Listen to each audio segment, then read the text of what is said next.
लावलाय मला बारीक घेणं असतं पाहणं जातील की नाही.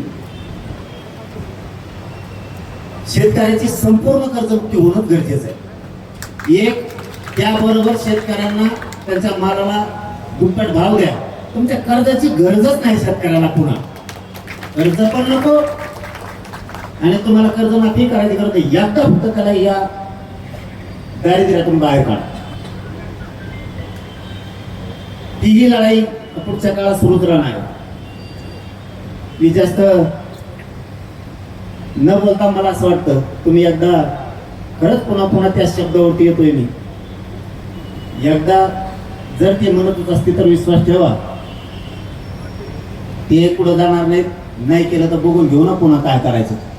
म्हणत असले तरी आपण ते महाजन साहेब येणार असले त्यांचे कोण मात्र फक्त बरं का मी भरण्या मामावर बोललोय. ते तर कोण ते घराकडे खाली पडी ते त्यान झाले त्याच का अवघड. नाही ते ते विश्वास ठेवायला आहेत नाही असं नाही, पण चांगलं बघून बरे मामा येत असले काय नाही मोकळा ठेवला तरी चालतोय, काय अडचण नाही समजा. किंवा त्यांचा भाजपाचा दुसरे आले तरी ते बी चांगलेच आहेत म्हणा, पण बरं आहे बाबा सावध राहिलेलं. नाही मार्ग निघाला तुम्ही पुन्हा म्हणायचे तू चालताना भाषण ठोकून गेला ठुरी विश्वासाचा ती गाड्या दुथून आपल्या दिलं घर झाला मोकळा गेला अंतरावली निघून. किमान एक वेळेस संधी द्या आणि ऐका सरकारचं. ते जर म्हणतच असली करतो त्या सोडून उपोषण बघूयात पुढं. मला तरी वाटतं आल्यावर महाजन साहेब सुद्धा ते करतील, कारण चांगलं काम करणारे लवकर जमत नाहीत. आता मी त्या कळंबमध्ये होतो तिथं पत्रकार बांधवांनी मला विचारलं शेतकऱ्यांच्या बद्दलचा विषय आणि तुकारामजी मुंडे साहेबांचा विषय. मी सांगताना सांगितलं खरंच त्या तुकाराम मुंडे साहेबाला आता तरी त्यांची बदली करू नका, कारण त्यांनी जर त्या भेसळच्या गाडी टाकल्या तर शेतकऱ्याचा दुधाला भाव वाढणार आणि नेमकं सरकार त्यांचीच बदली केल्याशिवाय राहणार. मी मुख्यमंत्र्याला या रोहित दादाच्या उपोषणातून जाहीरपणानं सांगतो तुकाराम मुंडे साहेबाला 2-3 वर्ष त्याच जागेवर राहू द्या, बदली करू नका, नाही तुमच्या मागं असा लागेल नाही. कारण जरा बेसळवाले थोडे बंद होत्या म्हणजे दुधाला भाव वाढला. आता दूध मिळालं नाही, 2-3 पेंड्या जास्त टाकायला लागलेत मसडीला आमचे लोक आता दुधाला भाव वाढल्यापासून. नाही तर आम्ही शेणाला मोठाले दुधात काही उराय ना.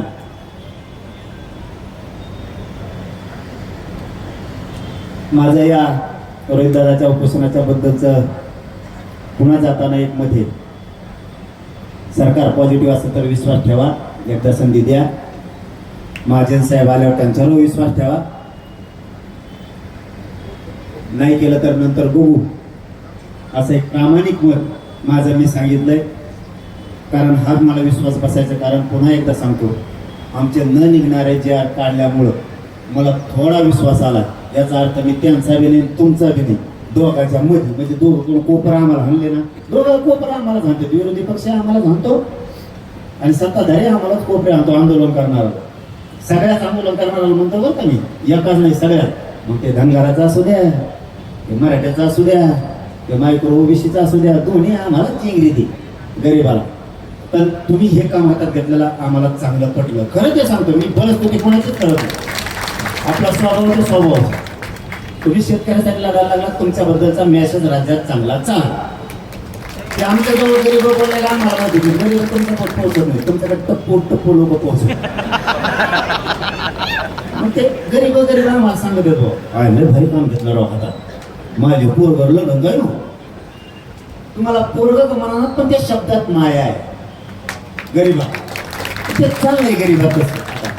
पण तुम्ही इमानदारी ना, तुम्ही त्याच्यात फक्त शेतकऱ्यात तुम्ही राजकारण करू नका. तुम्हाला ढकलून देते नाही कला काय ते लोक नाही चित्र फुटला की सोडून देते. आता मात्र प्रतिमा शेतकऱ्यांच्या नजरेत चांगल्या प्रकारचे चालली. की आता रोज आम्ही 2-3 दिवसापासून ऐकतोय एकदा सरकारला जसं आम्ही पॉझिटिव्ह झालो आम्हाला तरी सरकार आमच्याबद्दल 100% पॉझिटिव्ह वाटतं. त्यामुळे मी त्यांच्यावर टीका केली नाही. आणि तुम्ही एकदा विश्वास ठेवा, नाही तर पुढे बघू. तुम्ही शेतकरी आम्ही शेतकरी सगळे शेतकरी बघू मग कोण कोणाला रेटत नाही की आपल्याला रेट नाही ना आपण त्यांना रेटत नाही. तरी एकदा विश्वास ठेवा. शेवटी जाताना एवढं सांगतो तब्येतीची मात्र काळजी घ्या, कारण अवघड असतं. उपोषण खूप विषय अवघड आहे. तुम्हाला 20 दिवसाच्या नंतर याचा त्रास लक्षात येईल. सोडल्याच्या नंतर तुम्हाला वाटतं सोडलं तर हॉस्पिटलमध्ये सुट्टी झाली, डॉक्टरने सगळं चेक करूनच घरी पाठवलंय, आपण तर क्लिअर झालो होतो, त्रास व्हायला कसा लागला. याचा 20 ते 22 दिवसापासून असं व्हायला सुरुवात. लय अवघड आहे. मला आधी माहीत नव्हतं. मी PhD झाली उपोषणात, कसं बसायचं कसं पाणी प्यायचं. तुम्ही आता पाणी पिता पाहिजे समजून, आता सोडायचं नाही बरं का. जर का अर्ध्या सोडलं रे बाबा अवघड आहे. आणि तुम्ही जर पहिल्या दिवसापासून पाणी पिणार नसला तर शेवटपर्यंत मध्ये पाणी प्यायचं, ते डायरेक्ट आजारला. पोट आतून गरम झालेलं असतं. आणि तुम्ही जर मध्ये 2-3 दिवसानंतर पाणी प्यायला सुरू केलं तर पाणीच पोटात उकळतंय.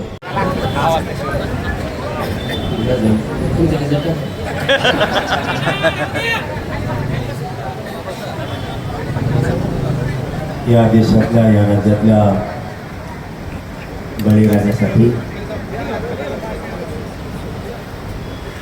आपल्या पांडुरंगाच्या नगरीत संघर्ष सुरू आहे. नक्कीच शेतकऱ्याला न्याय तर मिळालाच पाहिजे.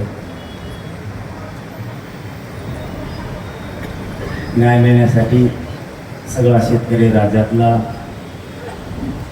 सगळा एअरपोर्टला सुद्धा आहे. त्यात काय दुमत असण्याचं कारणच नाही. कारण शेतकरी वाचला तर आपण सगळे वाचणार. शेतकरीच वाचला नाही तर राज्य आणि देश चालवायचं कसं. चांगल्या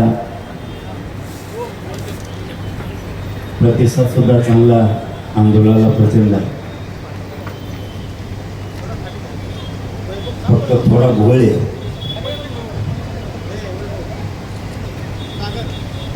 तुम्ही किती पोटतिडकीनं केलं तरी लोक त्याला राजकारणच म्हणतात. तुम्ही आमचं फार किती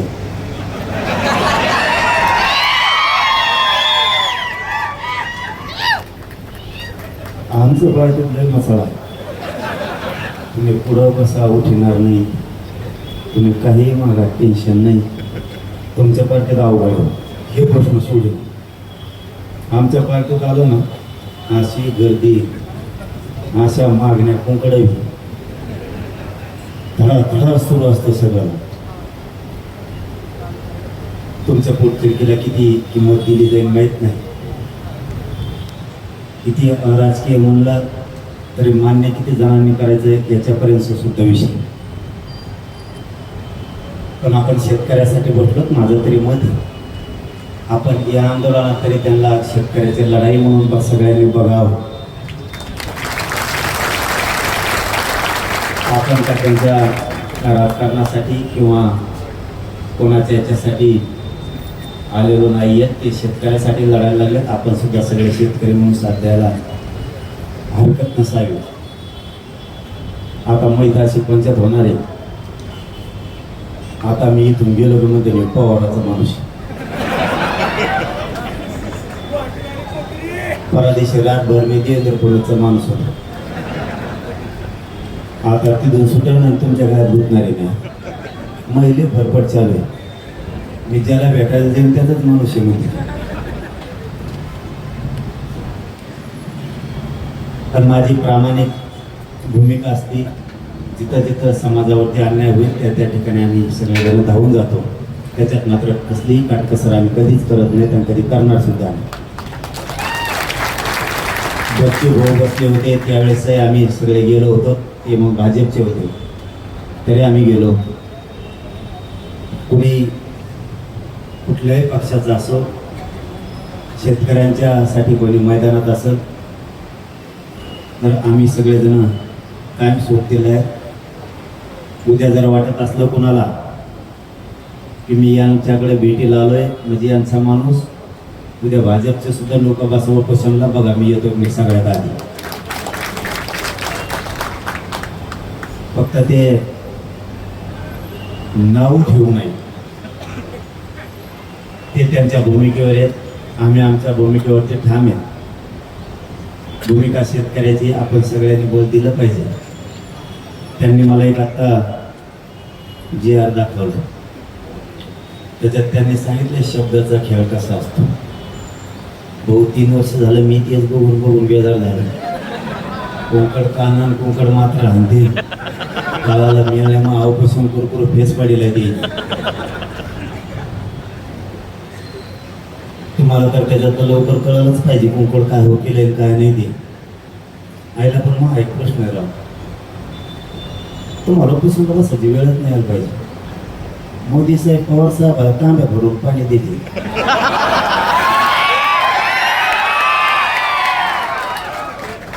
ते कोणत्या तरी टेबलावर आहे ना दिलं भरून पाणी दिलं. आणि मग मोदी साहेब जर एवढा जीव लागते तर कशावर बसून कमून हलका मोडून घ्यायला लागले वगैरे. पवार साहेब सांगा एक फोन फिरावं म्हणा तिकडं काय कसं काम घ्यायचं वगैरे शेतकऱ्या तरी कल्याण त्यांचं तर चांगलं आहेच ना. तुमच्यावरती तरी कशाला ही उपोषणाची वेळ यायला पाहिजे. आणि माझं एक दुसरंही प्रामाणिक मत आहे, जर सरकार तुम्हाला बोलवत असलं तर तुम्ही चर्चा करून मार्ग काढा. आपल्या तर टेन्शन घेऊ नका तुम्ही. हे आले तरी ते येत आणि ते आले तरी हेच येत. फक्त जर तुम्ही शांततेत नाही केलं तर यांच्या पोटात जी तळमळ शेतकऱ्यांची विषयीची आहे तिला काही अर्थ राहत. म्हणून तुम्ही जे कुठलं आंदोलन करतात ते माझं तुम्हाला सगळ्यांना हात जोडून सांगणं आहे की शांततेत करा. आपण माझा विषय तर सांगण्याचा नाहीये, फक्त अनुभव म्हणून सांगतोय. जे 75 वर्षात मिळालं नाही ते फक्त शांततेच्या आंदोलनामुळे माझ्या समाजाच्या लेकराबाळाला मिळालं. फक्त शांततेने. कुठं जर हात उचलला असता, कुठं जर दगड उचलला असता तर आज 2.5-3 कोटी समाज आरक्षणाकडे गेला नसता. तुम्हाला जर आता याच्यातून शेतकरी मोठा करायचा आहे आणि त्यांनी जर आता पण मांडलाय की 2 लाखापर्यंत शेतकऱ्यांची कर्जमाफी झाली पाहिजे, तर ह्यो पण यशस्वी करण्यासाठी सगळ्यात मोठा भार तुमच्या खांद्यावरती. तुम्हालाही संयमानं शांततेने न्यावा लागतो. कारण आपल्या आंदोलनात घुसताना आपल्या आणि दुसरे सुद्धा घुसलेले असते. काम करताना तो शेतकऱ्यावरती माया दाखवतो, पण करताना त्याच्या डोक्यात आंदोलन उग्र करण्याचा सुद्धा असतं. त्यामुळे आपला फायदा असतो. समोरच्यानं उग्र करायचा प्रयत्न केला तर माणसं मात्र आपल्या गर्दीत ओळखा की आंदोलन यशस्वी करायला आलेत का आंदोलन उग्र करण्यासाठी आलेत. यावरही तुम्हाला सगळ्यांना बारकाईने लक्ष ठेवावं लागतं. कारण गर्दी एकदा जर जमली तर गर्दीच्या ओघात सगळेजण भावनिक होते आणि आपण आसपासला लक्ष ठेवायचं बंद करतो आणि आपलं आंदोलन मोडून पडतो. जिथं शेतकरी आपल्याला ज्या टोकावरती न्यायचा आहे, ज्या न्यायापर्यंत न्यायचा, आपण तिथपर्यंत त्याला कधीच नेऊ शकत नाही. आता या लढाई हातात घेतलीच तर तुम्ही ती संयमाने शांततेने पार पाडण्यासाठी सगळ्यांनी सहकार्य करायचं. कारण 2 दिवसानंतर मला वाटतं त्यांना बोलता पण येणार नाही तुमच्याशी. म्हणजे ज्यावेळेस मार्गदर्शन करायला शांतरामाला सांगायला माणूस असतो आणि तोच जर 4-5 दिवसानंतर बोलायचा बंद झाला तर तुम्हाला सांगायला कोणी नसतं. म्हणून अगोदरच सगळे तुमच्या आंदोलनाचे नियम तुम्ही कशा पद्धतीने ते हाताळायचं याच्यावरती नंतरची सगळी मदत तुमच्या खांद्यावरती असते. माझ्याकडे 2-2 लाख पोरं स्वयंसेवक ज्या वेळेस मी बेशुद्ध पडायचो त्यावेळेस त्यांच्या खांद्यावरती ती जबाबदारी होती आणि त्यांनी प्रामाणिकपणे ती पार पाडली. कित्येक जणांना तरी वाटायचं आमच्या आंदोलन घुसायचं आणि काय जाळपोळ काय धिंगाणा करता येतो का. या वेळेस ते विरोधी पक्षाचे असतात किंवा सत्ताधारी पक्षाचे सुद्धा असतात. आजची तुमची भूमिका ही प्युअर शेतकऱ्यांची. मग शेतकऱ्यांसाठी जर लढायचं त्यांनी ठरवलं तर याला हाणून कसं पाडायचं म्हणून लोक सुद्धा घुसण्याची दाट शक्यता असते. कारण आमच्यात ते झालं, आम्ही ते वेळोवेळी ओळखले आणि त्यांना बाहेर काढायचं काम केलं. म्हणून तुम्हाला यशस्वीकडे द्यायचंय.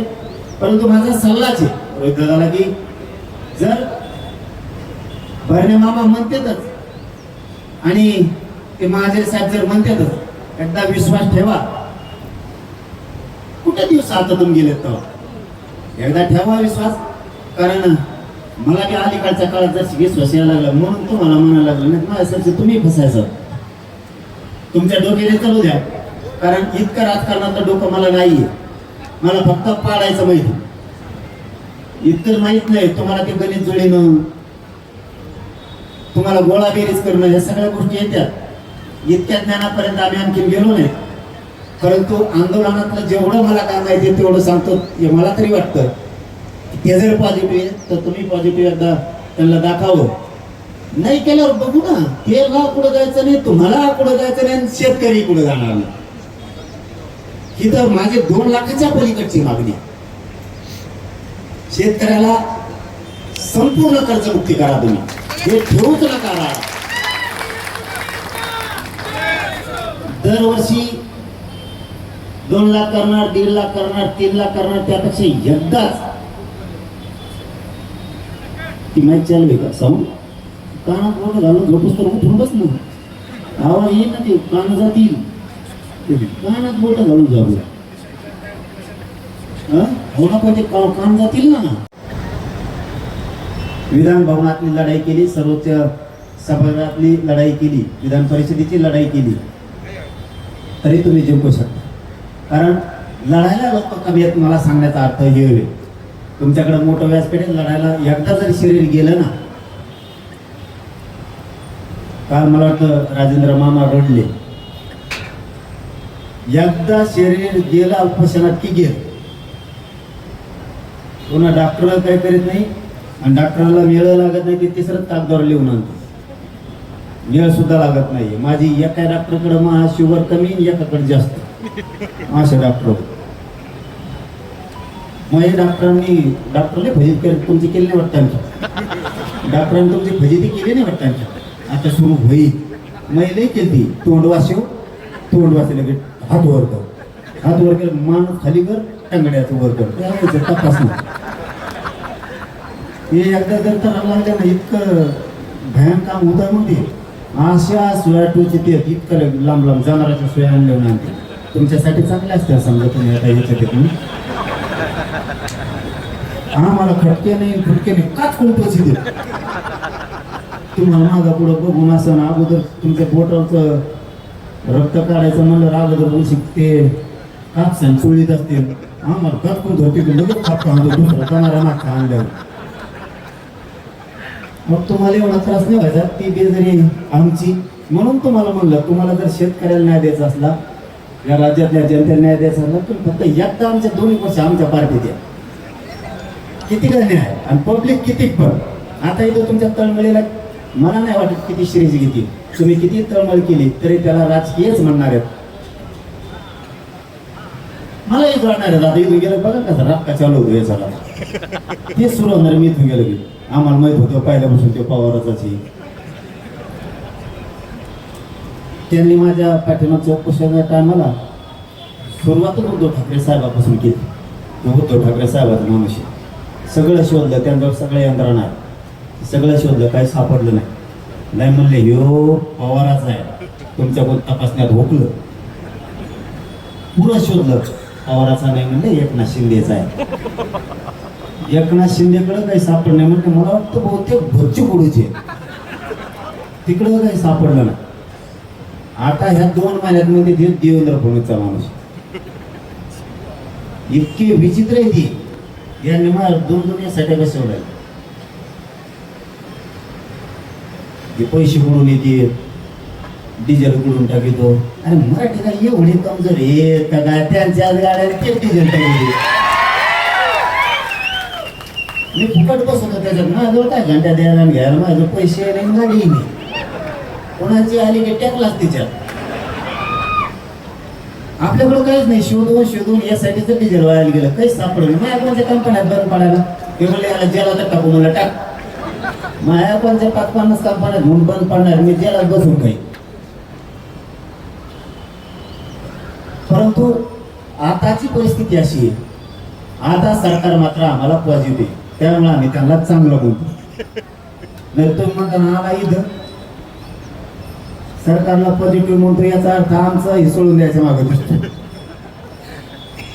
शेतकऱ्यांच्या प्रश्नासाठी जवळ तुम्ही तोवर आम्ही आणि ताकदीचा विचार करू नका. फक्त आंदोलन शांततेत असावं, नसता उपोषण करायची गरज नाही. करून नाही घेऊन आला काय मी म्हणतो शांततेत ते नाही रूम नको जाऊन येले तुम्हाला पुन्हा सुटूनच येणार नाही. आपल्याला जर ही लढाई जिंकायची असली, आपल्याला जर शेतकऱ्यांना न्याय मिळवून द्यायचा असला तर आंदोलन शांततेत झालं पाहिजे. जर आंदोलन शांततेत करायचं नाही तर मग आमरण उपोषण करायची गरज काय? मग सगळेच रस्त्यावरती आले असते ना. इथं ज्या अर्थी ते उपोषणाला बसले त्या अर्थी रस्त्यावरच्या प्रत्येक माणसाला शांततेतच करावं लागणार आहे. तरच ही लढाई शेवटपर्यंत जाती. माझ्या उपोषणाचा, माझ्या आंदोलनाचा अनुभव तुम्हाला मी सांगितला आहे की तुम्ही जर सुरुवात शांततेने केली असेल तर शेवटपर्यंत शांततेने जर गेलं तर यशस्वी होतं. आणि सरकारला वाटत असतं प्रत्येक आंदोलन शांततेत कधीच होऊ नये, आंदोलन हे रस्त्यावरचं व्हावं. कोणत्याही सरकार असू द्या, म्हणजे यांचं असलं तरी बी आणि त्यांचं असलं तरी बी. आता त्यांचं जरी असलं तरी यांचं येणारच आहे, किंवा यांचं असलं तर त्यांचं येणारच आहे. केव्हा हेच आहेत